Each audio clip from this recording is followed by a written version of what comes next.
இப்போ நம்ம ஒரு குழந்தைக்கு ஒரு எக்ஸ்ட்ரா ஃபிங்கர் இருக்குன்னு வச்சுக்கோங்க, that's not gonna affect the quality of life of the baby.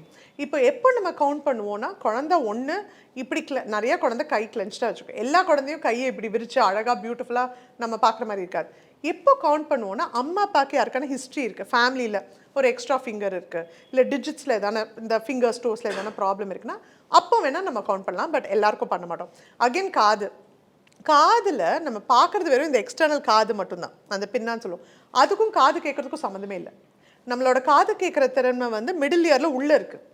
So இந்த பின்னா இருந்தாலும் இல்லைனாலும் அந்த குழந்தைக்கு காது அந்த மிடில் இயர் ஃபார்மாக தான் இருக்கும். ஸோ அதனால தான் நம்ம காதை வந்து ஸ்பெசிஃபிக்காக இயர் சீன்னு நம்ம சொல்கிறது இல்லை. ஸோ இந்த மாதிரி நிறைய விஷயங்கள் 5th மந்த் ஸ்கேனில் பார்க்க முடியும்.